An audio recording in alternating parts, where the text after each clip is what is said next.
Talk. The Newsround on Off the Ball. With Gillette. Put your best face forward with our new and improved razors. This is News Talk. Yeah, hello and welcome to Monday evening's Off the Ball after what has been a jam-packed weekend of sporting action. We will speak to two of the Royal County's All-Ireland Senior Football Champion side.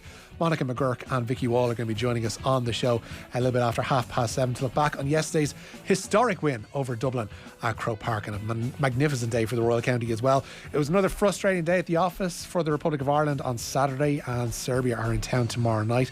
We'll hear from a fiery Stephen Kenny, James McLean, and we'll get the assessment of Kenny's future from the Irish Independent football correspondent Dan McDonnell on tonight's show.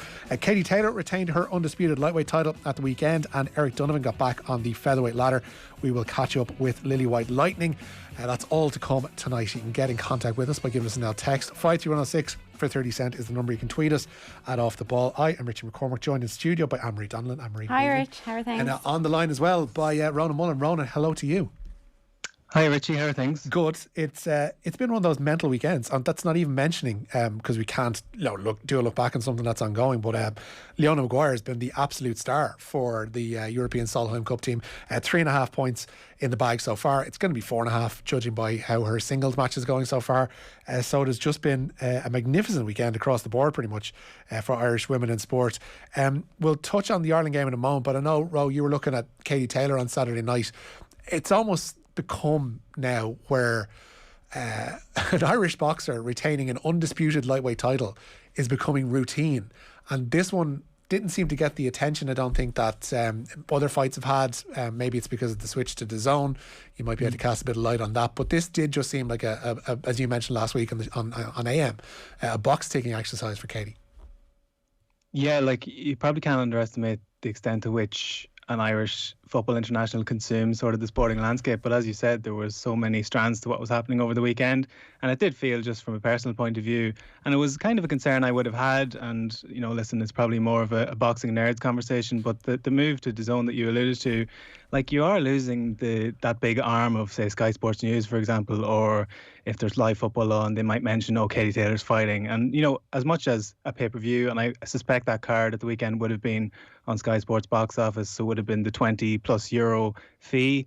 Like, I still think people would be more inclined to hit the red button than they would be to go online and fill out a DAZN form for what was $7.99 fee to watch that fight on that whole card, which was a pretty great card on paper. So yeah, I think that is an interesting point, that maybe Matchroom and Eddie Hearn have a bit of work to do, maybe to recapture that mainstream market. They might have underestimated the tall task that's going to be. But in the ring, and you touched on it, like I mentioned box ticks, because mandatory challengers in boxing are kind of hit and miss. It's something Anthony Joshua's alluded to, where in order to keep all those belts, and Katie's in rarefied air of having 5 belts, the 4 major ones plus the Ring Magazine title, that in order to keep all of those, you have to keep each individual governing body happy, and at any given time they have a proposed challenger that they want you to get in there so they can get the sanctioning fees and so on. So this was one of those ones where you just looked at it. Jennifer Han, former featherweight champion, but she's jumping up 2 weight classes at the age of 38 to take on maybe the greatest boxer that's ever lived. And it was just, it was going to be a routine win for Katie. The only thing that was going to beat her is complacency. And I know you've spoken to her in the past, Richie, and anyone who's dealt with her or watched her, she's not a complacent person, so it was never going to be an issue at the weekend. So it's just, she's got that one out of the way. She's likely to fight again before the end of the year, and then we're back into big fight territory with the likes of Amanda Serrano. And to Katie's credit, you look through her roll of honour, it's 19 fights long at this stage. At least half of them have been title unifications or big fights, so you can't really hold it against her. Mandatory challengers come with the territory, and she boxed it off with aplomb. It does feel like we're in the kind of final chapter, though. I'm kind of getting that sense from the outside looking in. Maybe she'd probably tell us otherwise, and that there's a dozen more fights left in her career, or maybe more, who knows. But it does seem like we're in the kind of last couple of grains of sand in the hourglass in terms of what she's going to be doing career-wise, and it's more a case of solidifying legacy rather than building up a division now at this stage. Yeah, well, she's obviously a 2-weight world champion. If she becomes a 3-weight world champion, that's the first time an Irish boxer will ever have done that, so I presume that's still on the bucket list. Jessica McCaskill, who people might remember from a fight Katie had at York Hall in the early throes of her career, it was 2017, and it was like, heading in, it seemed like a routine one, but it was actually a really frenetic fight, and Jessica pushed her all the way.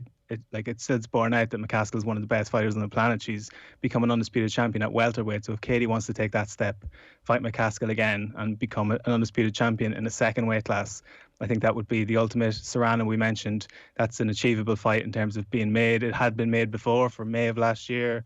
Then the pandemic put paid to that. So that's an achievable one. Serrano's kind of built up her profile. She was on the Jake Paul undercard there last weekend. So she's kind of got new eyeballs on her. So I think that fight's very marketable. Hearn has been talking about doing that one at Madison Square Garden. So that would be an amazing occasion, maybe the biggest women's boxing fight ever. So that's kind of in her domain. You mentioned, like, she says she wants to box till she's 40. I used to get the Tom Brady's off that, where Tom Brady used to say, I'm going to play till I'm 40. And everyone used to think, oh, he's just saying that so people would stop asking him about retirement. But Tom Brady's 43 now. He's about to go into a new season. So there's no sign of him stopping. I honestly don't think Katie's any sign of her stopping either. Really? Okay, fair enough. That puts me in my place then. I don't know. It's just, you start to see these stories now. It's almost like the no more worlds left to conquer kind of thing of Alexander the Great, whereby, like, how much more of a legacy can she solidify? Like, she's a legend. Like, she will go down as a pioneer in boxing, and not only a pioneer, someone who's actually damn successful at it as well. So you kind of, from her own safety's sake and her own well-being's kind of sake, you just don't want to see her hang in for that one fight that's probably one fight too many.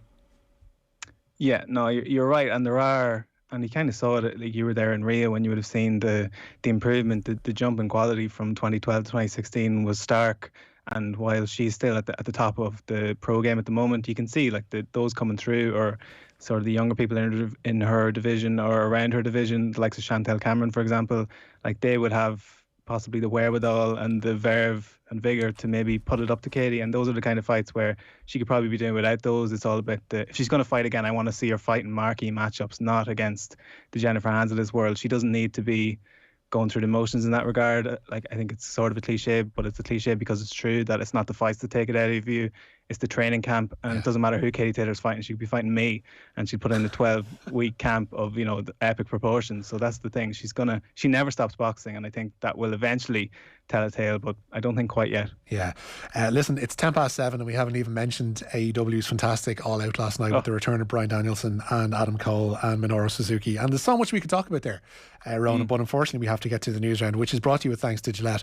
Put your best face forward with their new and improved razors. I had to put all semblance of impartiality to one side yesterday online, Anne-Marie, because they're All-Ireland champions. It's a good thing to say. Yeah, they're the 2021 Ladies Football Senior Champions, and that's for the very first time. They beat Dublin yesterday at Croke Park by 2 points, 111 to 12 points the final score. 19-year-old Emma Duggan scoring 1-2 there as Eamon Murray's side created history. The win comes just 8 months on from them winning the Intermediate Championship, and that was on their third time trying to win that Intermediate Championship. Speaking to Aisling O'Reilly after the game, player of the match Vicky Wall said this isn't an overnight success story. It's the aim when you start playing football for your county, and I suppose I don't think a lot of people thought we could do it, but I'm just so happy. It's bittersweet in the sense of a lot of girls that maybe have been with us in the tougher times aren't here today. Like, even just name a few, Aideen Guy, Niamh Lister, I just met Jenny Rispin in the corridor there, so that was an emotional embrace. But, like, it's definitely been building, and I know, like, people have given their lives to me that haven't achieved the success that we have, so I suppose this is just for everyone. And the win comes just a week after Meath beat Tyrone to win the Electric Ireland All-Ireland Minor Championship. The lads, obviously. Niamh O'Sullivan said yesterday that this is only the beginning, targeting more success. These are a special bunch of girls. We have a special management behind us as well, like with Eamon and Paul. It's a little journey we're on, and look, we'll enjoy the celebrations over the next few months. But when it comes to, we'd love to, we won't focus on next year just yet. But look, it's exciting times ahead for me, ladies. That's for sure. Yeah, absolutely is. We're going to hear from Vicky Wall, the player of the match, more detail after 7:30 tonight. A little bit from Monica McGurk as well, who pulled off that magnificent save from Hannah Tyrrell in yesterday's game. Hannah's boss, Mick Bowen, was also speaking after that match, Anne-Marie. Yeah, the result obviously meant that their aim for a 5 in a row was cut short. Manager Mick Bowen, who has been with them since 2017, was emotional at full time. I've been terribly lucky to have been involved with our group and the quality of people that we deal with, and that obviously doesn't change regardless whether we win or lose. As you guys know, this sport is so much more than a game, and we're obviously hugely proud to represent the city in this capacity. I can say this to you hand on heart. whatever we as a management team have given them in sport, they've given us way more. And so I look back to 5 years ago, and obviously on the back of 3 All-Ireland defeats, I suppose today was the end of a road for probably half a dozen of that group, and you would have obviously written the script differently from our end. Yeah, tough listener in Mick Bowen, but they're absolutely gracious in defeat. We're Dublin yesterday. We also had the intermediate and the junior finals. Yeah, a triple header at Croke Park, and Westmeath beat Wexford 4-19 to 6 points in the intermediate final. So that means another Leinster team playing senior next year. And Wicklow then won the junior championship for the third time, beating Antrim 2-17 to 1-9. Bro, there were magnificent scenes yesterday. Seeing Meath winning All Ireland was just magnificent. I mean, I mentioned it to Vicky later on. Like, it's been slim pickings from inter-county perspective from Meath, apart from a Christy Ring, over the course of the last 2 decades, or a little bit more now at this stage. So to see the women's team not necessarily come from nowhere, but to come from being a Division 3 side, being an intermediate side, to winning an All Ireland senior title against the 4 in a row champions, that's just magnificent stuff. Yeah, no, it's phenomenal, and in a wider point, it just shows what's achievable in Irish sporting terms. You know, the depth of the success, the breadth of the success, and the ladder they've had to climb in such a short period of time to achieve it. It's like it kind of transcends the parameters of Croke Park yesterday in what was a fantastic performance, and as was evidenced by the interview there, like, this was not one that Dublin were just going to not turn up for. And as much as people are maybe downplaying Dublin's performance yesterday and Meath kind of caught them on the hop, I didn't think that was the case. I think Meath just enforced their game plan on Dublin, and just a spectacular performance, and all credit to them. I know as a loud person, Richie, I can give it to you. This has been a hell of a couple of weeks for you. Move over Offaly, who thought they had captured the summer, but I think Meath have kind of taken top spot for the moment. Yeah, sorry to rub that in, Rob, but there you go. It's just being neighbourly. That's all it is. Just being neighbourly. Listen, it's all above board, Richie. They won it fair and square on the pitch this time. They won it fair in the square pitch last week. Joe Sheridan. Play with the whistle. Play with the whistle. You play with the whistle, Rob. Play with the whistle. Referee gave it. There was nothing wrong with that goal. It's absolutely fine. But we mentioned at the top of the show, Leona Maguire has been putting in a sterling effort for Europe over the course of the last 2 days. And Marina continues as well today. Yeah, she's not stopping. Cavan's Leona Maguire remaining unbeaten so far in her first appearance at the Solheim Cup. She's currently taking on Jennifer Kupcho in the singles matches, and the latest score there, she's 3 up through 7. Europe are just 5 points away from retaining the title, and should she win this, she'll become the first ever rookie to win all her matches in her maiden tournament. Yeah, absolutely magnificent stuff from Leona Maguire. We'll keep an eye on that throughout the course of the evening as well. 4 up through 7 there. We're just seeing Leona Maguire against Kupcho, and Europe, as it stands so far, dominating the singles matches, but that could all well change. You need to get to 14 to retain the trophy. Ronan, I mentioned it to Dan in the football show, it's kind of a pitched battle now at this stage with the Republic of Ireland after Saturday's result against Azerbaijan. It's almost like a Brexit kind of Trump scenario where we've got 2 warring camps on social media, and nobody's ever going to really come together and coalesce to some kind of happy middle ground on this one, because we're still at war. It's a war of Irish football, Row. Oh, totally. And like, that's a whole and sort of considered conversation you and Dan had on all sort of strands of this conversation. And I think it was streamed already, but it'll be on the radio from 9. And it's worth just sort of considering all the facets at play here, because you paint the picture well there. It has become sort of a black and white issue when it couldn't be any further from the truth in terms of what it actually is. Because, I think people can will the team to achieve better things on the pitch and maybe navigate a way to beat the likes of Azerbaijan and Luxembourg at home. I don't think we're asking too much for that, but also to sort of have a big picture philosophy of how we can improve things. And, those things can exist at the same time. It can't just be a case of we're parking results to one side and it's all about aiming for 2024 or whatever it is. Similarly, we can try and win these games as we go along, and questions can be asked, and I'd be in the Stephen Kenny camp, or would have been when he was appointed, but that doesn't stop me from being able to ask questions about, is he picking the right tactics, or is he navigating Ireland the right way to achieve results in these games? So that's kind of where I stand on it. It's a nuanced conversation, and there seems to be an absence of nuance often when it's being discussed. Yeah, everybody's either painted as a Kenny fanboy / apologist, or somebody who wants the big manager to come in. There aren't any Dennis O'Briens out there to pay for managers anymore, as there was in decades gone by. Dan mentioned as well, like Kenny's on a quarter of what his predecessors are on in terms of remuneration, so it's a different landscape, and it's one that's being played out with a really youthful team. But Kenny and James McLean and Marie were in front of the media today. Yeah, and Republic of Ireland midfielder McLean has accused the Irish media of getting a kick out of their struggles. Stephen Kenny's side, as we know, sits second from bottom in Group A of World Cup qualifying. That's after the 1-1 draw with Azerbaijan at the weekend. They host Serbia, who are actually top of the group on goal difference, at the Aviva tomorrow night. Kenny once again going in search of his first competitive win as senior manager. McLean and Kenny spoke at that press conference ahead of the game today, and here the Derry native was asked by Nathan about the confidence levels amongst the squad, particularly those of younger players.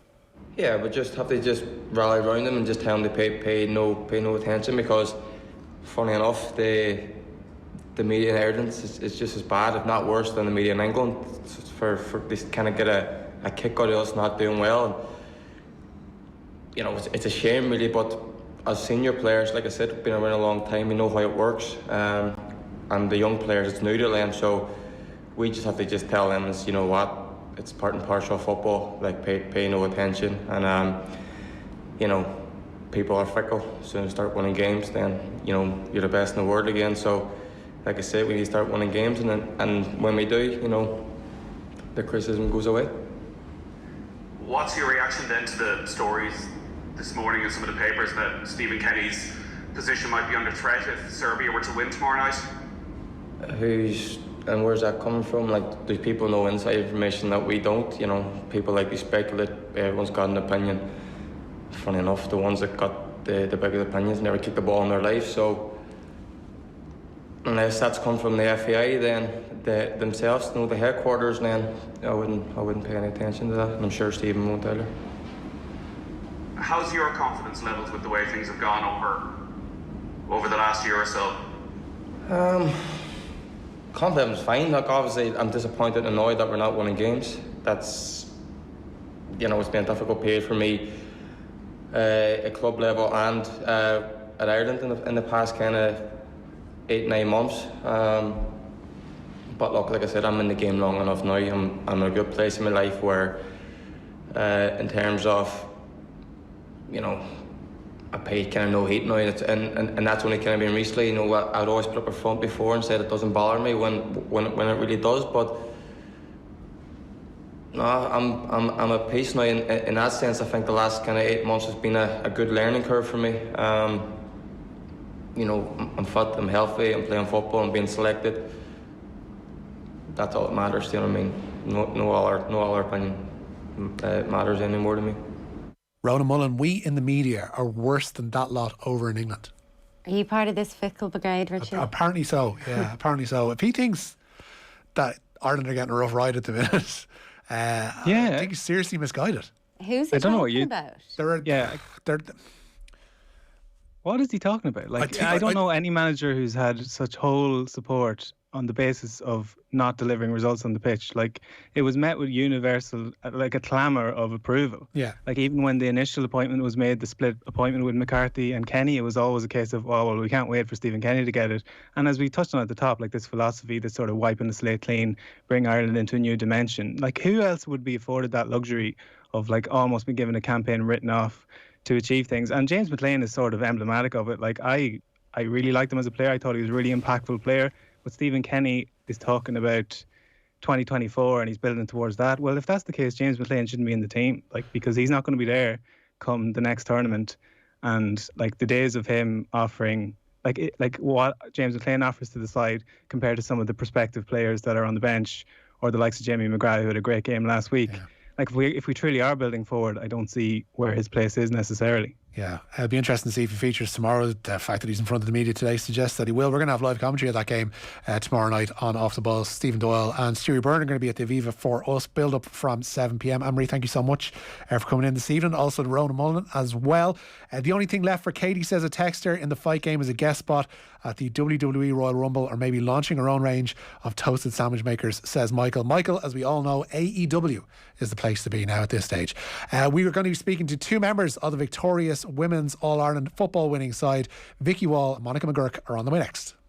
The Newsround on Off the Ball. with Gillette. Put your